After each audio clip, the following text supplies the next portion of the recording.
Assalamualaikum warahmatullahi wabarakatuh. Kita dari kelompok D akan mempresentasikan tentang sistem pendeteksi kecelakaan di Jasa Marga untuk memenuhi tugas manajemen proyek sistem informasi. Selanjutnya, ya di sini ada anggota kelompok D dan saya sendiri Raihan Diputra Zulkarnain dengan NRP 16/2021-017. Saya Muhammad Aska Fauzan dengan NRP 16/2021-026. Saya Sabrina Azia Utami dengan NRP 16/2021-008 sebagai front-end. Ya, Hasnaura Atafania dengan NRP 16/2021-030 sebagai back-end. Di sini ada pokok pembahasan dari laporan kita, yaitu ada nomor 1, gambaran umum proyek, 1.1 ada situasi dan masalah, di dalamnya ada opsi atau rekomendasi yang ada, kebutuhan awal proyek, tujuan bisnis, ruang lingkup proyek, tujuan proyek, milestone, ringkasan jadwal dan biaya, dan yang terakhir ada daftar stakeholder. Yang kedua itu ada project plan. Di dalam project plan ada lingkup proyek. Di dalam lingkup proyek ada jadwal proyek, work breakdown structure, jadwal proyek, Gantt chart, jalur kritis atau network diagram, rencana biaya. Di dalam rencana biaya ada rencana sumber daya proyek, struktur organisasi, penugasan tim proyek, dan histogram sumber daya. Dan ada rencana komunikasi proyek yang di dalamnya itu ada komunikasi pertemuan proyek dan komunikasi stakeholder. Selanjutnya ada rencana stakeholder proyek, rencana pengadaan proyek atau procurement, asumsi dan kendala. Selanjutnya itu ada gambaran proyek, di mana proyek sistem pendeteksi kecelakaan bertujuan untuk mengembangkan solusi teknologi dalam bentuk aplikasi mobile yang dapat mendeteksi kecelakaan secara efektif dan memberikan informasi kepada pengguna jalan tol. Dan aplikasi ini akan menggunakan sensor pada perangkat mobile untuk mengumpulkan data tentang kecepatan kendaraan dan informasi terkait. Rencana untuk mengembangkan rencana manajemen proyek sistem pendeteksi kecelakaan ini akan melibatkan pembentukan tim proyek, identifikasi, dan penugasan tugas kepada anggota tim. Kemudian proses perencanaan juga akan mencakup pembuatan jadwal terperinci, identifikasi risiko, dan pengembangan strategi pengendalian proyek untuk memastikan pencapaian tujuan proyek. Dan di sini ada situasi dan masalah. Jasa Marga adalah perusahaan jalan tol terbesar di Indonesia dengan jaringan jalan tol yang luas. Mereka menghadapi tantangan dalam mengelola operasional jalan tol dan mengatasi tingkat kecelakaan lalu lintas yang tinggi. Kurangnya infrastruktur dan teknologi juga menjadi masalah. Untuk mengatasi ini, Jasa Marga dapat mempertimbangkan proyek pengembangan sistem pendeteksi kecelakaan yang menggunakan aplikasi untuk memberikan peringatan kepada pengguna jalan tentang kecelakaan yang terjadi dan memproses informasi dari kamera dan sensor secara efisien. Proyek ini diharapkan dapat meningkatkan keselamatan lalu lintas dan efisiensi operasional Jasa Marga. Selanjutnya ada opsi dan rekomendasi yang kita dapatkan untuk menangani masalah tersebut, yaitu ada 5 diantaranya membuat alat pendeteksi kecelakaan, memberikan informasi kendala yang terjadi di jalan tol menggunakan suatu aplikasi. Kemudian yang ketiga membuat aplikasi real-time traffic information system. Kemudian yang ketiga adalah alat pendeteksi kecelakaan dan kemacetan dengan penintegrasian dengan Google Maps. Dan yang terakhir, memberikan CCTV di setiap ruas jalan tol yang dapat terintegrasi dengan mobil pengguna jalan. Nah, dari kesimpulan tersebut kita dapatkan dari berbagai opsi yang terkait untuk masalah yang terjadi pada jasa marga, kami menyimpulkan akan mengusulkan suatu sistem yang dapat memberikan informasi kendala yang terjadi di jalan tol dengan membuat aplikasi secara real-time traffic information system. Lalu ada kebutuhan awal proyek, di mana secara global perusahaan memiliki kebutuhan yang tinggi terhadap produk atau layanan yang dihasilkan dari proyek sistem pendeteksi kecelakaan.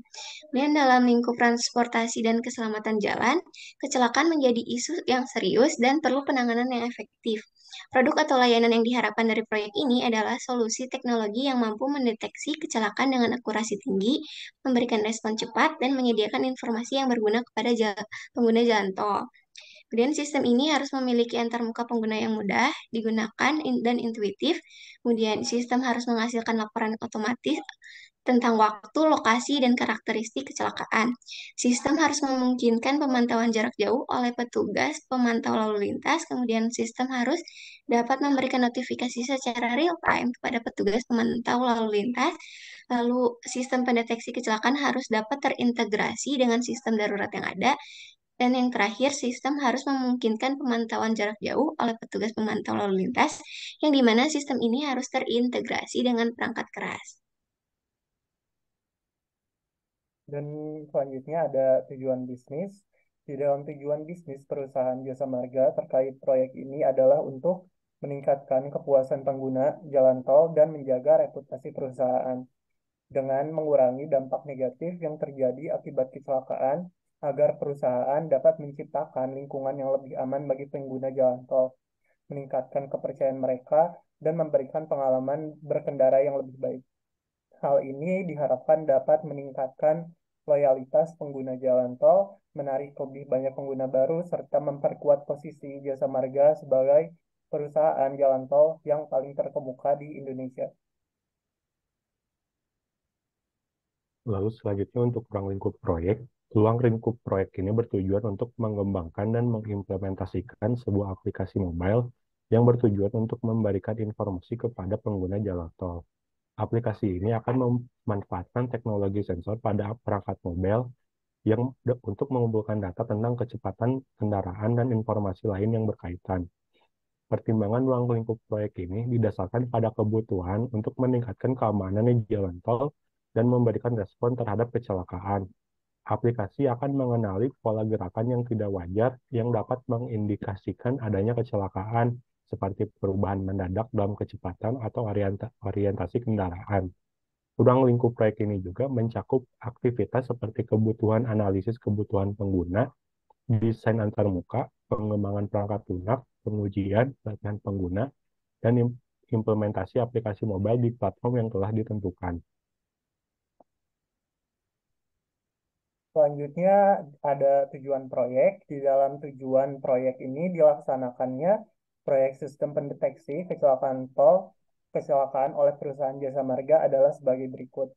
Yang pertama itu ada meningkatkan efisiensi operasional dalam pengelolaan kecelakaan lalu lintas di jalan tol. Yang kedua itu meningkatkan kepuasan pengguna jalan tol untuk memperkuat reputasi perusahaan. Yang terakhir, yang ketiga, mengurangi tingkat kecelakaan dan dampak negatif yang ditimbulkannya. Dan juga ada beberapa faktor penentu keberhasilan proyek sistem pendeteksi kecelakaan ini. Yang pertama itu ada ketersediaan infrastruktur yang memadai untuk instalasi kamera dan sensor di titik-titik strategis. Selanjutnya ada pengembangan sistem analisis data yang cerdas dan efektif untuk mendeteksi kecelakaan dengan akurasi yang tinggi. Yang terakhir itu ada pelatihan dan peningkatan kompetensi staf yang terlibat dalam penggunaan dan manajemen sistem pendeteksi kecelakaan. Selanjutnya ini ada keuntungan yang diharapkan dari adanya proyek sistem pendeteksi kecelakaan. Yang pertamanya itu ada meningkatnya keselamatan pengguna jalan tol dan perasaan keamanan mereka saat menggunakan jalan tol yang dikelola oleh jasa marga. Selanjutnya ada peningkatan reputasi perusahaan sebagai penyedia jalan tol yang peduli terhadap keselamatan pengguna. Selanjutnya yang terakhir, meningkatnya efisiensi operasional dalam menangani kecelakaan lalu lintas, termasuk waktu tanggap yang lebih cepat dan penanganan yang lebih efektif. Selanjutnya ada milestone yang berupa daftar peristiwa besar yang terjadi selama proyek kami berjalan. Yang pertama ada tim proyek yang ditunjuk dengan telah didokumentasi dan disetujui oleh sponsor proyek pada tanggal pengiriman tanggal 25 Mei 2023. Kemudian bisnis case yang disetujui juga telah didokumentasi dan disetujui oleh sponsor proyek pada tanggal 31 Mei 2023. Kemudian studi kelayakan disetujui oleh semua pihak termasuk tim proyek pada tanggal 14 bulan Juni 2023. Kemudian project charter telah disetujui oleh sponsor proyek pada tanggal 19 Juni 2023. Kemudian yang terakhir adalah penutupan proyek yang telah selesai dan diterima oleh klien pada tanggal 2 Mei 2024. Terdapat ringkasan jadwal dan biaya, di mana terdapat ketentuan jadwal proyek yang di mana hari kerjanya tuh 5 hari Senin sampai Jumat, lalu waktu jam kerjanya 8 jam per hari. Kemudian kalau ditotalkan per bulannya 40 jam kerja, lalu hari libur nasional proyek ikut serta diliburkan. Libur Idul Fitri dari tanggal 8 April 2024 sampai dengan 12 April 2024. Kemudian eh, untuk terdapat terdapat tabel terdapat tabel deskripsi aktivitas yaitu fase inisiasi 16 hari dengan estimasi biaya 9 juta, kemudian fase perencanaan itu dengan jumlah hari 47 dengan estimasi biaya 32 juta, kemudian fase pengembangan 60 hari dengan estimasi biaya 58 juta, lalu fase pengujian dan jaminan kualitas 45 hari dengan estimasi biaya 30 juta, fase implementasi dengan jumlah hari 26 hari, kemudian estimasi biayanya 68 juta, kemudian fase pemeliharaan dan dukungan 27 hari, dan estimasi biayanya itu 43,5 juta, lalu yang terakhir ada penutupan proyek dengan jumlah hari 8 hari, kemudian estimasi biayanya 2,6 juta. Dengan total proyek ini yaitu 228 hari termasuk termasuk hari libur, kemudian estimasi biayanya dengan total 243,1 juta. Kemudian ada daftar stakeholder, di antaranya ada Rehandi sebagai manajer proyek yang merupakan ketuanya tim proyek kami. Kemudian kontaknya adalah rehandiputra@gmail.com dengan lokasi internal. Kemudian ada Aska sebagai analisis sistem dengan posisi anggota tim proyek dengan kontaknya aska523@gmail.com sebagai internal. Kemudian ada Sabrina sebagai front end yang posisinya sebagai anggota tim proyek juga dengan Gmailnya sabrinazizau22@gmail.com. Kemudian ada Hasnaura sebagai back end dengan posisinya sebagai anggota tim proyek juga dengan emailnya hasnatania@gmail.com. Kemudian ada Bariton Z yang mempunyai peran sebagai sponsor proyek dengan posisi sebagai perwakilan klien dengan kontaknya bariton@gmail.com dan lokasinya adalah eksternal.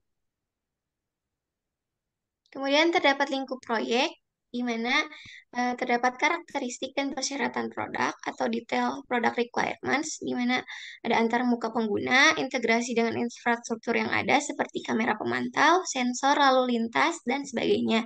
Dan ada pelaporan otomatis, notifikasi real-time, integrasi dengan sistem darurat.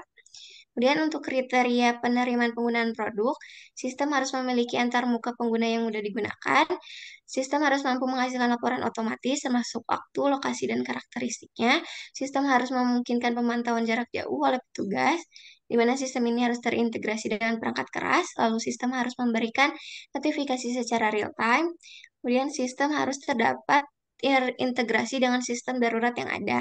Lalu kiriman terkait manajemen proyek atau project management deliverables, kasus bisnis yang menguraikan alasan dan manfaat proyek sistem pendeteksi kecelakaan, piagam proyek yang menetapkan otoritas tanggung jawab dan tujuan proyek, lalu kontrak tim yang mengatur peran dan tanggung jawab kewajiban tim proyek, pernyataan ruang lingkup yang mendefinisikan batasan dan tujuan proyek secara rinci, kemudian ada WBS, Work Breakdown Structure yang memecahkan pekerjaan proyek. Kemudian ini lanjutan lingkup proyek yang Selanjutnya ada kiriman terkait produk atau produk deliverables, yaitu spesifikasi teknis sistem pendeteksi kecelakaan, dokumen yang menjelaskan desain keseluruhan sistem pendeteksi kecelakaan, lalu pengembangan perangkat lunak, kemudian komponen perangkat keras yang terdiri dari sensor deteksi kecelakaan, kamera pemantauan, sistem komunikasi, dan infrastruktur jaringan yang diperlukan untuk mengumpulkan dan mengirimkan data, lalu sistem monitoring yang memungkinkan petugas pemantau lalu lintas untuk menerima dan memproses informasi tentang kecelakaan yang terdeteksi, termasuk tampilan visual, alarm, dan laporan kecelakaan. Kemudian pengembangan dan analisis berdasarkan data yang terkumpul, termasuk statistik kecelakaan dan evaluasi kinerja sistem pendeteksi kecelakaan. Lalu dokumentasi yang menjelaskan cara mengoperasikan, memelihara, dan mengelola sistem pendeteksi kecelakaan, serta panduan pengguna yang membantu petugas pemantau lalu lintas dalam memahami antarmuka pengguna dan menggunakan sistem yang efektif. Kemudian ada pemasangan integrasi dan konfigurasi sistem pendeteksi kecelakaan di lokasi jalan tol, serta pelatihan petugas pemantau lalu lintas. Kemudian ada layanan dukungan teknis yang mencakup pemeliharaan, pemecahan masalah, dan pembaruan sistem untuk memastikan kinerja yang optimal seiring waktu. Kemudian ada work breakdown structure di mana ini terdapat WBS level 4. Yang pertama ada jasa marga, 1.1 sistem pendeteksi kecelakaan, kemudian 1.11 itu inisiasi, lalu terdapat definisi lingkup dan tujuan proyek, identifikasi stakeholders, studi kelayakan dan pengembangan diagram proyek. Kemudian di 1.12 itu ada perencanaan yang terdiri dari pengumpulan persyaratan, penentuan spesifikasi sistem, desain sistem, pembuatan jadwal proyek, penentuan kebutuhan sumber daya, evaluasi risiko, perencanaan pengadaan. Lalu yang di 1.1.3 itu ada pengembangan yang terdiri dari pengembangan algoritma deteksi kecelakaan, desain dan implementasi sistem pengumpulan data, pembuatan sistem pemantauan sentral, pengembangan protokol komunikasi, implementasi antarmuka pengguna, integrasi komponen sistem. Lalu pada 1.1.4 itu ada pengujian dan jaminan kualitas yang terdiri dari pengujian unit, pengujian integrasi, pengujian sistem, pengujian performa, pengujian penerimaan penggunaan, perbaikan dan peningkatan sistem. Lalu pada implementasi 1.1.5 itu terdiri dari instalasi komponen hardware, konfigurasi perangkat lunak dan sistem, pelatihan pengguna dan operator, implementasi sistem di lokasi jalan tol, pengujian penerimaan sistem. Lalu pada 1.1.6 itu ada pemeliharaan dan dukungan yang terdiri dari pemantauan sistem secara berkala, pemeliharaan dan pencegahan kendala sistem, penanganan masalah dan kesalahan sistem, pembaruan dan peningkatan sistem, dan dukungan teknis dan pelatihan. Lalu yang terakhir ada penutupan proyek yang terdiri dari tinjauan dan evaluasi proyek, dokumentasi lesson learned, kemudian terakhir persetujuan dari klien. Jadwal proyek pada fase inisiasi ada task bernama fase inisiasi yang berdurasi 16 hari dimulai dari tanggal 25 bulan 5 tahun 2003 selesai di tanggal 19 bulan 6 tahun 23. Di sini dalam fase inisiasi ada mendefinisikan lingkup dan tujuan proyek, mempunyai durasi 5 hari yang dimulai dari tanggal 25 bulan 5 tahun 23 selesai di tanggal 31 yang diassign kepada Rihandi, kepada saya. Selanjutnya ada mengidentifikasi stakeholders yang mempunyai durasi 2 hari dimulai dari tanggal 5 bulan 6 selesai eh, selesai di tanggal 6 bulan ke-6 yang diassign kepada Rihandi. Lalu selanjutnya melakukan studi kelayakan yang berdurasi 6 hari dimulai dari tanggal 7 sampai tanggal 14 yang diassign kepada Rihandi juga. Selanjutnya yang terakhir ada pengembangan piagam proyek yang berdurasi 3 hari dimulai dari tanggal 15 sampai dengan tanggal 19 bulan 6 yang diassign ke Rayhandi juga. Selanjutnya ini ada fase perencanaan. Di dalam fase perencanaan ini memiliki durasi 47 hari yang dimulai dari tanggal 20 bulan 6 sampai dengan tanggal 28 tanggal 8 2023. Di sini ada di dalam fase perencanaan ada melakukan pengumpulan persyaratan yang memiliki durasi 7 hari dimulai dari tanggal 20 bulan 6 sampai dengan tanggal 28 bulan 6 yang diassign kepada ASKA. Selanjutnya itu ada mendefinisikan spesifikasi sistem yang memiliki durasi 6 hari dimulai dari tanggal 30 bulan 6 sampai dengan tanggal 7 bulan 7 2023 yang diassign kepada ASKA. Selanjutnya ada mengembangkan desain sistem yang mempunyai durasi 10 hari dari tanggal 10 bulan 7 sampai dengan tanggal 24 tanggal 7 2023 yang diassign kepada ASKA juga. Selanjutnya ada membuat jadwal proyek yang memiliki durasi 5 hari yang dimulai dari tanggal 25 bulan 7 sampai dengan tanggal 31 bulan 7 yang diassign kepada Rihandi. Selanjutnya ada menentukan kebutuhan sumber daya yang mempunyai durasi 4 hari dimulai dari tanggal 1 bulan 8 sampai dengan tanggal 4 bulan 8 yang diassign kepada Rehandi. Selanjutnya melakukan penilaian risiko yang mempunyai durasi 8 hari yang dimulai dari tanggal 7 sampai tanggal 7 bulan 8 sampai tanggal 16 bulan 8 yang diassign kepada Rehandi. Lalu terakhir itu ada mengembangkan rencana pengadaan yang mempunyai durasi 7 hari dari tanggal 18 bulan 8 sampai dengan tanggal 28 bulan 8 yang diassign kepada Rihandi. Di, di sini ada fase pengembangan. Di dalam fase pengembangan itu memiliki durasi 60 hari yang dimulai dari tanggal 29 bulan 8 sampai dengan 20 tanggal 21 bulan 11 2023. Di dalam fase pengembangan terdapat tas mengembangkan algoritma deteksi kecelakaan yang mempunyai durasi 12 hari yang dimulai dari tanggal 29 bulan 8 sampai dengan uh, tanggal 13 bulan 9 yang diassign kepada Hasnaura. Selanjutnya ada merancang dan mengimplementasikan sistem pengumpulan data yang mempunyai durasi 14 hari yang dimulai dari tanggal 14 bulan 9 sampai dengan tanggal 4 bulan 10 yang diassign kepada Sabrina. Selanjutnya ada tas membangun sistem pemantauan terpusat yang mempunyai durasi 10 hari yang dimulai dari tanggal 5 bulan 10 sampai dengan tanggal 8 bulan 10 2023 yang diassign kepada Hasnaura. Selanjutnya, mengembangkan protokol komunikasi yang mempunyai durasi 6 hari yang dimulai dari tanggal 19 bulan 10 sampai dengan tanggal 26 bulan 10 yang diassign kepada Hasnaura. Selanjutnya, mengimplementasikan antarmuka pengguna itu mempunyai durasi 8 hari yang dimulai dari tanggal 27 bulan 10 sampai sampai dengan tanggal 7 bulan 11 yang diassign kepada Sabrina. Yang terakhir itu ada mengintegrasikan komponen sistem yang memiliki durasi hari itu 10 hari yang dimulai dari tanggal 8 bulan 11 sampai dengan tanggal 21 bulan 11 yang diassign kepada Hasnaura dan Sabrina.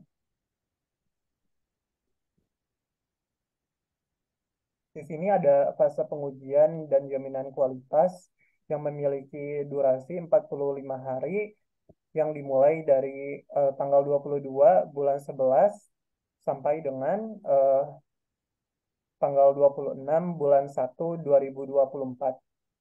Di sini ada PAS yaitu melakukan pengujian unit yang memiliki durasi 5 hari dari tanggal 22 bulan 11 sampai dengan tanggal 28 bulan 11 yang diassign kepada Rihandi. Selanjutnya melakukan pengujian integrasi yang mempunyai durasi 8 hari dimulai dari tanggal 29 bulan 11 sampai dengan tanggal 8 bulan 12 yang diassign kepada Sabrina. Lalu melaksanakan pengujian sistem yang mempunyai durasi hari 10 hari dari tanggal 11 bulan 12 sampai dengan bulan tanggal 22 bulan 12 yang diassign kepada Hasnawura. Selanjutnya ada melakukan pengujian performa yang mempunyai durasi 7 hari yang dimulai dari tanggal 27 bulan 12 eh, yang sampai tanggal 5 bulan 1 2024 yang diassign kepada Astra. Selanjutnya ada task melakukan pengujian penerimaan pengguna eh, yang mempunyai durasi hari 6 hari yang dimulai dari tanggal 8 bulan 1 2024 sampai dengan tanggal 15 bulan 1 2024 yang diassign kepada Sabrina. Yang terakhir ada melakukan perbaikan kesalahan dan penyempurnaan yang mempunyai durasi 9 hari yang dimulai dari tanggal 16 bulan 1 2024 sampai tanggal 26 bulan 1 tahun 2024 yang diassign kepada Hasnaura dan Sabrina. Di sini ada fase terakhir, ada fase implementasi yang mempunyai durasi 26 hari dari tanggal 29 bulan 1 2024 sampai dengan tanggal 4 bulan 3 eh, tahun 2024. Di dalam fase implementasi ini ada tes menginstal komponen hardware yang mempunyai durasi hari 7 hari yang dimulai dari tanggal 29 bulan 1 tahun 2024 sampai dengan tanggal 6 bulan 2 tahun 2024 yang didesain kepada Astra. Selanjutnya ada mengkonfigurasi perangkat lunak dan sistem yang mempunyai durasi hari 5 hari dimulai dari tanggal 7 bulan 2 tahun 2024 sampai dengan tanggal 13 bulan 2 tahun 2024 yang didesain kepada Sabrina dan Hasnaura.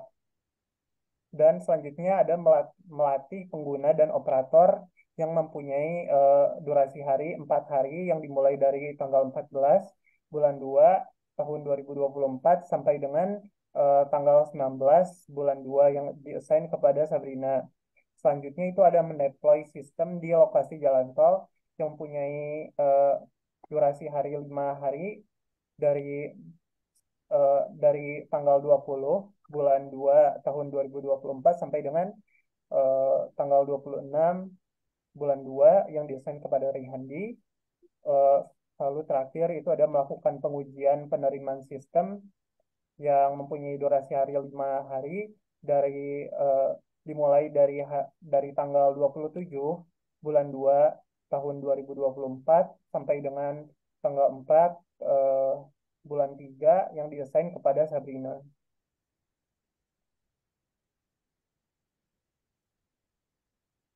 Di sini ada fase pemeliharaan dan dukungan yang mempunyai durasi hari 27 hari yang dimulai dari tanggal 5 bulan 3 sampai dengan tanggal 18 bulan 4 2024. Di dalam fase pemeliharaan dan dukungan ini terdapat tas menyediakan pemantauan sistem secara berkala yang mempunyai durasi 4 hari dari tanggal 5 bulan 3 sampai dengan tanggal 8 bulan 3 yang diassign kepada Asnaura. Selanjutnya ada tas melakukan pemeliharaan dan pencegahan kendala sistem yang mempunyai durasi 5 hari yang dimulai dari tanggal 12 bulan 3 sampai dengan tanggal 18 bulan 3 yang diassign kepada Hasnaura. Selanjutnya ada tas menangani masalah dan kesalahan sistem yang mempunyai durasi hari 7 hari yang dimulai dari tanggal 19 bulan 3 sampai dengan tanggal 27 bulan 3 yang diassign kepada Hasnaura.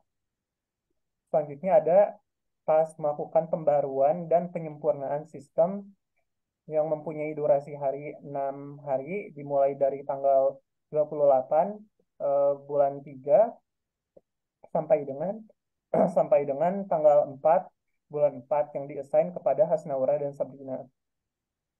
Selanjutnya ada menyediakan dukungan teknis dan pelatihan yang mempunyai durasi 5 hari 5 hari yang dimulai dari tanggal 5 bulan 4 sampai dengan tanggal 18 bulan 4 yang diassign kepada Sabrina dan Rekhani. Di sini ada fase terakhir yaitu fase penutupan proyek yang mempunyai durasi hari 8 hari dari tanggal 19 bulan 4 sampai dengan tanggal 3 bulan 5. Di dalam penutupan proyek terdapat tas melakukan tinjauan dan evaluasi proyek yang mempunyai durasi hari 4 hari yang dimulai dari tanggal 19 bulan 4 sampai dengan tanggal 24 bulan 4 yang diassign kepada Rehandi. Selanjutnya mendokumentasikan lesson learned yang mempunyai durasi 3 hari ya dari tanggal 25 bulan 4 sampai dengan tanggal 30 bulan 4 yang diassign kepada Aska. Lalu terakhir persetujuan dari klien itu 1 hari durasinya dimulai dari tanggal 2 bulan 5 sampai dengan eh, tanggal 2 bulan 5 juga yang diassign kepada klien kita. Berikut adalah Gantt chart yang telah kami dapatkan dari hasil jadwal proyek yang telah kami rancang. Lalu selanjutnya untuk jalur kritis, yang pertama ada fase inisialisasi dengan durasi 16 hari. Lalu setelah itu dilanjutkan dengan fase perencanaan dengan total hari 47 hari. Lalu fase pengembangan dengan total 60 hari. Lalu fase pengujian dan jaminan kualitas dengan total 45 hari. Lalu yang kelima fase implementasi dengan total hari 26 hari. Lalu yang keenam fase pemeliharaan dan dukungan dengan total 26 hari. Lalu yang terakhir penutupan proyek dengan total 7 hari. Berdasarkan untuk diagram di atas, setelah fase implementasi, lebih baik dilakukan penutupan proyek dan untuk pemeliharaan dan dukungan bisa dikerjakan setelah penutupan proyek. Dengan begitu, kita bisa melihat bagaimana reaksi user ketika aplikasi ini sudah dipublikasikan dan kita bisa menerima feedback dari user dan menggunakan feedback tersebut untuk melakukan pembaharuan dan penyempurnaan aplikasi yang terdapat pada fase pemeliharaan dan dukungan.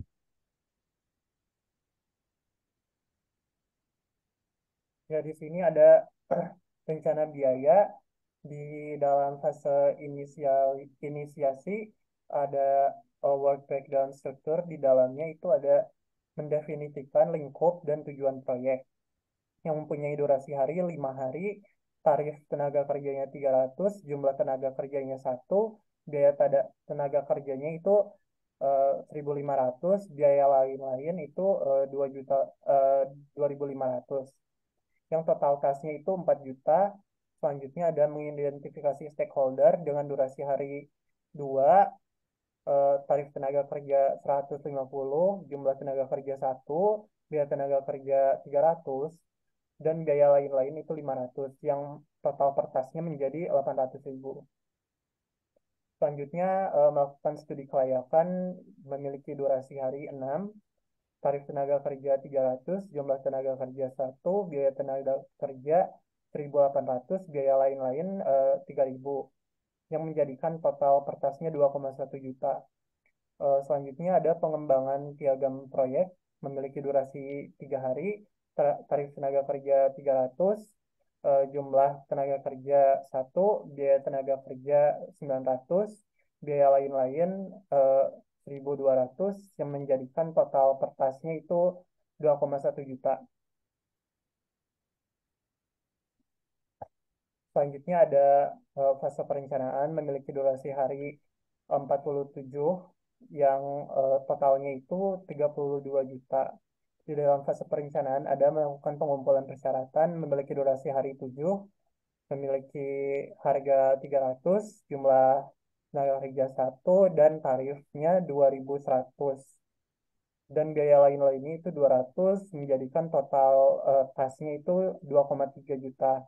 Selanjutnya ada mendefinisikan spesifikasi sistem yang memiliki durasi hari 6, eh, biaya 400, tenaga kerja 2, tarifnya 4.800, dan biaya lain-lainnya 2.000, yang menjadikan totalnya itu 6,8 juta. Selanjutnya mengembangkan desain sistem yang memiliki durasi 10 hari, yang punya biaya 400, jumlah jumlah karyawan, jumlah tenaga kerja itu 2, dan tarifnya itu 8.000, dan biaya lain-lainnya itu 3.000, yang menjadikan totalnya itu 11 juta.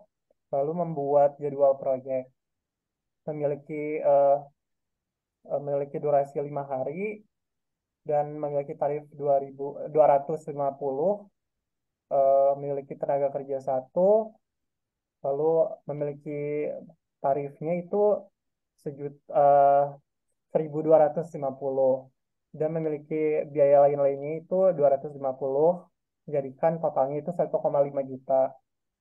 Selanjutnya itu ada menentukan kebutuhan sumber daya, memiliki durasi 4 hari, memiliki biaya 250, dan jumlah tenaga kerjanya itu 2. Tarifnya itu 2.000, dan biaya lain-lainnya itu 2,5 juta. Selanjutnya ada melakukan penilaian resiko, memiliki durasi hari 8 hari, dengan eh, biaya 250, jumlah tenaga kerjanya 2, dan tarifnya itu 4.000. Biaya lain-lainnya itu 950, totalnya 4,95 juta. Lalu terakhir ada mengembangkan rencana pengadaan yang memiliki durasi 7 hari, mempunyai biaya 350, jumlah jumlah tenaga kerjanya 1, dan mempunyai tarifnya 2.450, memiliki biaya lain-lainnya 500, yang menjadikan eh, totalnya itu 2,95 juta. Di sini ada fase pengembangan yang memiliki total durasi 60 hari, dan total biayanya 58 juta. Di dalam fase pengembangan ini ada mengembangkan algoritma deteksi kecelakaan yang punya durasi 12 hari, biaya biaya tenaga kerjanya 400, tenaga tenaga jumlah tenaga kerjanya 3, dan tarifnya itu 14.400, biaya lain-lainnya itu 1.000. Totalnya itu 15,4 juta, dan adanya merancang dan mengimplementasikan sistem pengumpulan data yang memiliki durasi 14 hari, dari dari tarif, mempunyai tarif eh, biaya mempunyai biaya 400, jumlah jumlah tenaga kerja 2, dan tarifnya itu 11.200, memiliki biaya lain-lainnya itu 1.000, eh, totalnya 12,2 juta. Selanjutnya ada membangun sistem pemantauan terpusat, memiliki 10 hari, durasi harinya, biayanya 350, jumlah tenaga kerja 3, tarifnya itu 10.500, biaya lain-lainnya itu 1.000, yang menjadikan totalnya 11,5 juta. Selanjutnya mengembangkan protokol komunikasi, mempunyai durasi 6 hari, mempunyai biaya 350, jumlah tenaga kerja 2, dan tarifnya itu 4.200. Biaya lain-lainnya 500, totalnya 4,7 juta, mengimplementasikan antarmuka pengguna, mempunyai durasi 8 hari, dan biaya 400, jumlah tenaga kerja 2, dan tarifnya itu 6.400, biaya lain-lainnya 1.500, totalnya 7,9 juta. Yang terakhir ada mengintegrasikan komponen sistem yang mempunyai durasi 10 hari dan biaya 300, eh, jumlah tenaga kerja 2, tarifnya menjadi di 6.000, biaya lain-lainnya 300 menjadikan totalnya 6,3 juta. Di sini ada fase pengujian dan jaminan kualitas yang mempunyai durasi 45 hari dan totalnya itu 30 juta.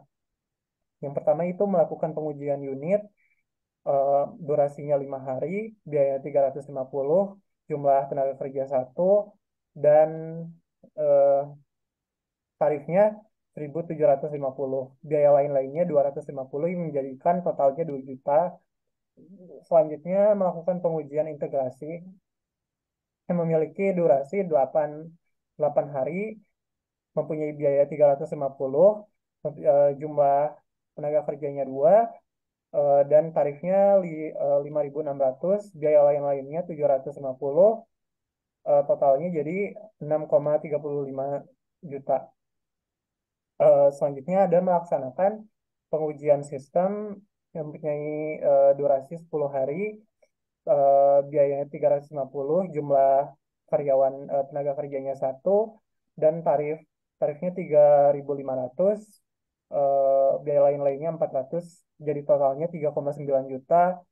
Lalu melakukan pengujian performa yang mempunyai durasi 7 hari, biayanya 350, jumlah tenaga kerja 1, tarifnya itu 2.450, biaya lainnya 300, jadi totalnya itu 2,75 juta. Yang selanjutnya melakukan pengujian penerimaan pengguna, mempunyai durasi 6 hari, memiliki biaya 350, jumlah tenaga kerja 1, tarifnya 2.100, biaya lain-lainnya 300, totalnya 2,4 juta. Yang terakhir, melakukan perbaikan kesalahan dan penyempurnaan. Mempunyai durasi 9 hari, eh, biayanya 450, jumlah tenaga kerja 2, tarifnya 8.100, biaya lain-lainnya 4.500, yang menjadikan totalnya itu 12,6 juta. Di sini ada fase implementasi yang mempunyai durasi 26 hari, dengan pengeluaran total itu 68 juta. Di sini ada menginstal komponen hardware, durasinya 7 hari, biayanya 3.700, jumlah tenaga kerja 1, tarifnya itu 25.900, biaya lain-lainnya 6.100, yang menjadikan totalnya 32 juta. Mengkonfigurasi perangkat lunak dan sistem itu durasinya 5 hari, biayanya 1.400, jumlah tenaga kerja 1, tarifnya 7.000, biaya lain-lainnya 1.000, yang menjadikan totalnya itu 8 juta. Selanjutnya melatih pengguna dan operator, memiliki durasi 4 hari, biayanya itu 1.000, jumlah tenaga kerjanya 1, eh, tarifnya itu 4.000, dan eh, biaya lain-lainnya 1.000, menjadikan totalnya 5 juta. Mendeploy sistem di lokasi jalan tol itu durasinya 5 hari, memiliki biaya 1.700, jumlah tenaga kerja 1, tarifnya 8.500, biaya lain-lainnya 2.500, menjadikan totalnya itu 11 juta. Lalu melakukan pengujian penerimaan sistem, durasinya 5, memiliki biaya 1.800, jumlah tenaga kerja 1, eh, tarifnya 9.000, biaya lain-lainnya 3.000, menjadikan totalnya 12 juta. Di sini ada fase pemeliharaan dan dukungan, durasinya 27 hari, total pengeluarannya 43,5 juta. Di sini ada menyediakan pemantauan sistem secara berkala, mempunyai durasi 4 hari, biaya 900, jumlah tenaga kerja 1, tarifnya 3.600, dan biaya lain-lainnya itu 4,5 juta. Selanjutnya melakukan pemeliharaan dan pencegahan kendala sistem, mempunyai durasi 5 hari, biayanya 1.000, jumlah tenaga kerja 1, tarifnya 5.000, biaya lain-lainnya 1.000, menjadikan totalnya 6 juta. Selanjutnya menangani masalah dan kesalahan sistem, eh, mempunyai durasi 7 hari, biayanya 1.000, jumlah tenaga kerja satu, tarifnya 7.000, biaya lain-lainnya 1.500, totalnya 8,5 juta, lalu melakukan pembaruan dan penyempurnaan sistem, durasi 6 hari, biayanya 3.000, jumlah tenaga kerja satu, tarifnya menjadi 18.000, biaya lain-lainnya 2.500, totalnya 20,5 juta. Terakhir, menyediakan dukungan teknis dan pelatihan mempunyai durasi 5 5 hari dan biayanya 620, jumlah tenaga kerja satu, lalu tarifnya 3.100, biaya lain-lainnya 900, jumlah jadi 4 juta. Di sini ada fase terakhir penutupan proyek yang mempunyai durasi 8 hari dan total biayanya itu 2,6 juta. Melakukan tinjauan dan evaluasi proyek mempunyai durasi 4 hari, biayanya 250, jumlah tenaga kerja satu, dan tarifnya itu 1.000. Ya, dan biaya lain-lainnya itu 250, jadi totalnya 1,25 juta. Selanjutnya mendokumentasikan lesson learned. Itu durasinya 3, biayanya 240, jumlah tenaga kerja satu, tarifnya 720, biaya lain-lainnya 80, totalnya itu 800.000. Yang terakhir ada persetujuan dari klien, itu durasinya 1 hari, mempunyai biaya 250, jumlah tenaga kerja satu, dan tarifnya itu 250, dan biaya lain-lainnya 300, totalnya 550.000. Berikut merupakan struktur organisasi proyek sistem pendeteksi kecelakaan.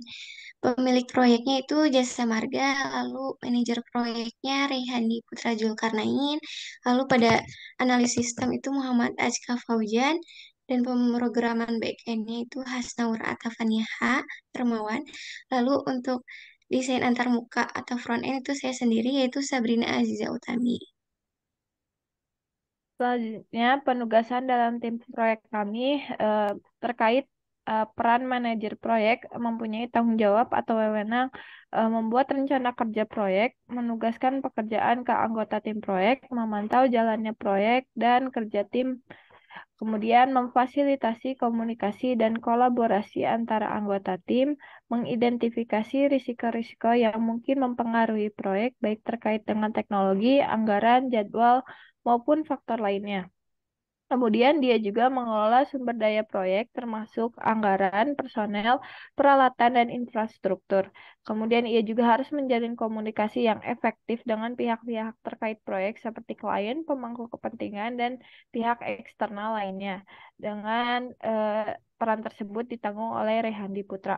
Kemudian peran analisis sistem bertanggung jawab melakukan analisis sistem yang akan dibangun dengan cara wawancara dengan pihak yang ditunjuk, membahas kebutuhan klien dan pengguna, mengidentifikasi kerentanan atau area dengan kinerja buruk untuk meningkatkan produktivitas, efisiensi, dan akurasi. Kemudian ia juga harus membuat statement of purpose, menganalisis biaya pengembangan sistem dan rentang waktu yang diperlukan. Kemudian dia juga melakukan studi kelayakan dan desain sistem yang akan dikembangkan. Membuat konteks diagram, membuat DFD, membuat ERD, membuat data dictionary atau kamus data.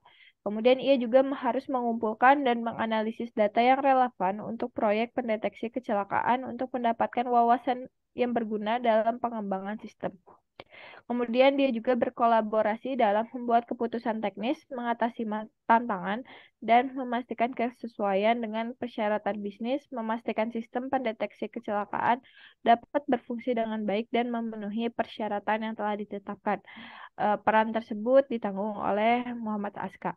Kemudian peran selanjutnya adalah front end, di mana tanggung jawabnya adalah merancang tampilan dan layout aplikasi yang menarik dan mudah digunakan oleh pengguna, menerjemahkan desain antarmuka menggunakan pengguna menjadi kode HTML dan CSS yang dapat dijalankan oleh browser, kemudian membuat tampilan yang responsif, mengintegrasikan elemen interaktif dan fungsional ke dalam antarmuka pengguna, menguji aplikasi di berbagai perangkat untuk memastikan konsistensi tampilan dan fungsionalitas yang baik. Kemudian ia juga harus memastikan bahwa aplikasi memiliki waktu muat yang cepat dan berkinerja dengan baik. Peran tersebut ditanggung oleh Sabrina Aziza. Kemudian peran yang terakhir adalah back-end, yang dimana dia memiliki tanggung jawab merancang dan mengembangkan komponen-komponen logika, fungsi, dan fitur-fitur yang ada di sisi server aplikasi. Dengan melibatkan penggunaan algoritma atau model machine learning untuk menganalisis data yang diterima dari sensor atau sumber lainnya guna mengidentifikasi situasi atau pola yang mengindikasikan adanya kecelakaan. Kemudian dia juga memiliki tanggung jawab pengolahan data sensor dari kendaraan, sumber data lalu lintas atau data lain yang relevan, mengelola komunikasi dan pertukaran data antara sistem backend dengan sensor. Kemudian mengelola basis data yang digunakan oleh aplikasi, memperhatikan aspek keamanan sistem, mengimplementasikan manajemen peristiwa darurat dengan melibatkan pemberitahuan langsung kepada lembaga keamanan atau pihak berwenang menggunakan API atau metode komunikasi lainnya. Mengimplementasikan langkah-langkah keamanan untuk melindungi data yang diterima, diproses, dan disimpan oleh sistem. Kemudian juga ia harus memastikan sistem berfungsi dengan baik dan dapat mengenali kecelakaan atau keadaan dengan akurasi yang tinggi. Kemudian ia juga harus memonitor kinerja sistem, mengidentifikasi area yang perlu dioptimalkan, dan melakukan perbaikan untuk meningkatkan kecepatan dan efisiensi sistem. Peran tersebut ditanggung oleh Asnaura Atapania. Kemudian ada histogram sumber daya yang dimana manajer proyek selama waktu proyek dilaksanakan itu satu orang, lalu pada analis sistem itu satu orang pada bulan Mei, Juni, pada bulan Juni analis sistem itu terdapat 2 orang hingga bulan September.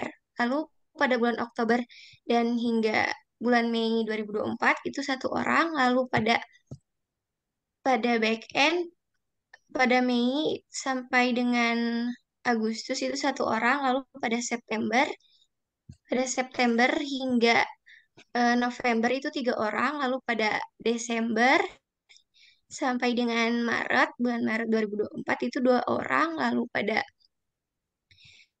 April hingga dengan Mei itu satu orang. Lalu untuk front end itu dari mulai bulan Mei sampai bulan Juni itu satu orang. Lalu pada bulan Agustus hingga bulan November itu 2 orang. Lalu Desember hingga bulan Mei itu satu orang. Kemudian ini berikut adalah rencana komunikasi proyek. Yang pertama adalah komunikasi pertemuan proyek. Yang pertama ada jenis pertemuan meeting dengan agenda membahas masalah atau kendala yang dialami oleh jasa marga dengan waktu dilaksanakan sekali pada saat klien konsultasi terkait masalah yang dialami dengan penanggung jawab yaitu manajer proyek, dengan partisipannya adalah manajer proyek dan pihak jasa marga. Kemudian yang kedua adalah kick off meeting, yang dimana agendanya membahas rencana kerja dengan mengacu kepada perencanaan proyek dengan waktu sekali saat eksekusi proyek pertama kali dengan penanggung jawabnya manajer proyek dan diikuti oleh seluruh anggota tim proyek. Kemudian pertemuan evaluasi milestone dengan agenda mengevaluasi kemajuan proyek, menilai pencapaian milestone, dan mengidentifikasi langkah-langkah selanjutnya. Dilakukan pada saat selesainya analisis kebutuhan sistem, pengembangan prototipe, dan uji coba dan validasi sistem. Dengan penanggung jawabnya manajer proyek dan harus diikuti oleh seluruh anggota tim proyek dan sponsor proyek. Kemudian ada weekly status report, di mana agendanya memberikan pembaruan mengenai kemajuan dalam pengembangan sistem seperti desain sistem yang telah dibuat, fitur-fitur yang telah dikembangkan dalam jangka waktu seminggu sekali. Kemudian penanggung jawabnya manajer proyek yang harus diikuti oleh seluruh anggota tim proyek. Kemudian kembali lagi ada weekly status report, namun agendanya di sini mendiskusikan apa yang dilakukan oleh tim proyek di hari kemarin, hari ini, dan besok. Eh, Dilaksanakan dalam waktu seminggu sekali, kemudian dengan penanggung jawabnya manajer proyek dan partisipasinya harus diikuti oleh seluruh anggota tim proyek dan sponsor proyek kan semua. Selanjutnya ada pertemuan krisis, di mana agendanya mengatasi masalah yang signifikan saat proyek sedang berlangsung untuk mengidentifikasi sumber masalah, membuat rencana tindakan perbaikan, dan mengkoordinasikan sebuah solusi. Dilaksanakan pada saat terjadinya situasi krisis ketika proyek sedang berlangsung. Kemudian penanggung jawabnya adalah manajer proyek dan harus diikuti oleh seluruh anggota tim proyek dan sponsor proyek. Kemudian yang terakhir adalah pertemuan pemangku kepentingan dengan membahas kepentingan tentang kemajuan proyek dan mendapatkan masukan atau persetujuan. Dilakukan sebulan sekali yang ditanggungjawabkan oleh manajer proyek dan harus diikuti dengan seluruh stakeholder. Kemudian selanjutnya ada pertemuan penutupan dengan agenda transfer pengetahuan membahas serah terima proyek dengan waktu sekali menuju penutupan proyek dengan penanggung jawabnya yaitu manajer proyek dan harus diikuti oleh seluruh anggota tim proyek dan sponsor proyek. Kemudian yang terakhir adalah pertemuan perbaikan dan pembelajaran yang agendanya adalah membahas apa yang berhasil dan apa yang dapat ditingkatkan di masa depan, serta mencatat pengetahuan yang dapat diterapkan pada proyek-proyek mendatang dan dilaksanakan saat proyek akan berakhir dengan penanggung jawabnya yaitu manajer proyek yang harus diikuti oleh seluruh anggota tim proyek. Lalu selanjutnya untuk komunikasi stakeholder, yang pertama kepada jasa marga dengan jenis komunikasi monthly status report atau laporan bulanan dengan format atau media hard copy dan dengan metode long meeting dan penanggung jawabnya adalah ASKA. Terus waktu dan frekuensinya dilaksanakan setiap hari Selasa pada pukul 9. Lalu yang kedua kepada Bariton Z dengan jenis komunikasinya weekly status report atau laporan mingguan dengan format atau medianya hard copy dan menggunakan metode short meeting.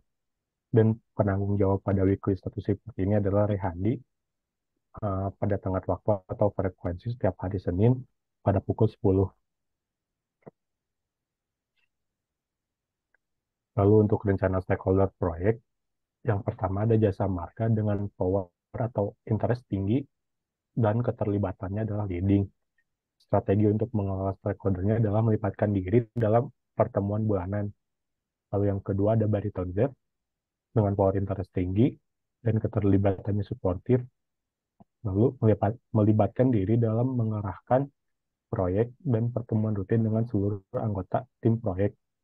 Lalu yang ketiga dari Handi dengan power interest-nya yang tinggi, lalu keterlibatannya leading dan melibatkan diri dalam pengarahan proyek dan rutin mengikuti pertemuan baik itu weekly maupun monthly.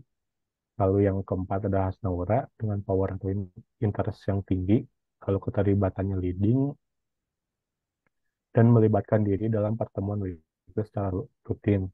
Lalu yang kelima Sabdina dengan power atau interest yang tinggi, terlibatannya itu leading, dan melibatkan diri dalam pertemuan weekly secara rutin. Lalu yang terakhir ada Aska dengan power atau interest tinggi, keterlibatannya sportif, dan melibatkan diri dalam pertemuan monthly secara rutin. Lalu untuk rencana pengadaan proyek atau procurement,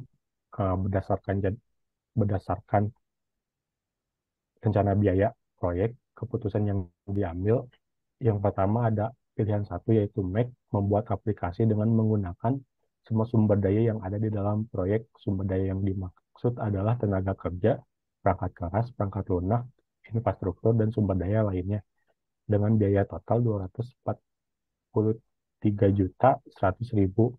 Lalu pilihan yang kedua adalah buy, meminta pihak ketiga dalam pembuatan aplikasi dengan menggunakan pihak ketiga ini dapat membantu tim proyek dalam mengembangkan aplikasi.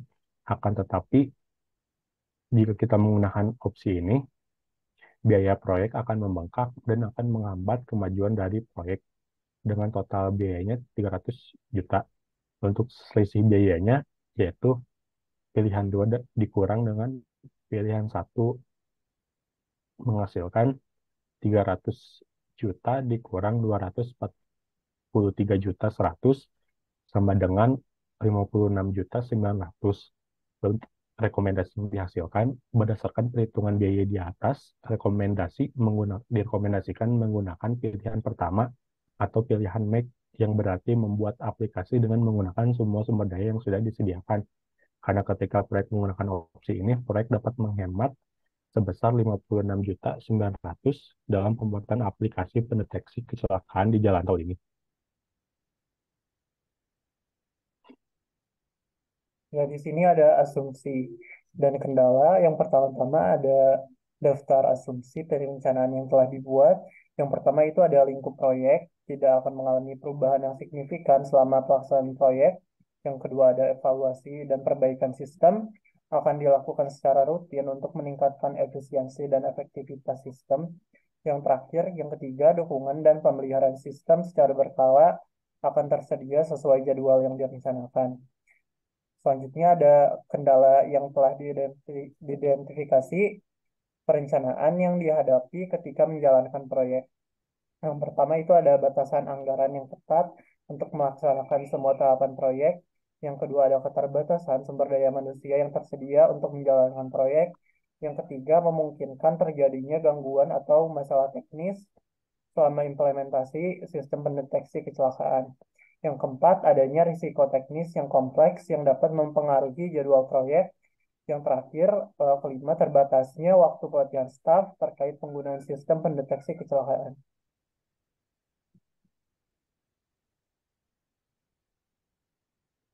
Ini bisa dilihat referensinya, ada laporan Pastor Kelly, laporan manajemen perangkat lunak, aplikasi seleksi penerimaan mahasiswa, informasi tentang keadaan jasa marga terkini, informasi mengenai tanggung jawab dan wewenang pada penugasan tim proyek, dan buku Kathy Schwalbe, Information Technology Project Management.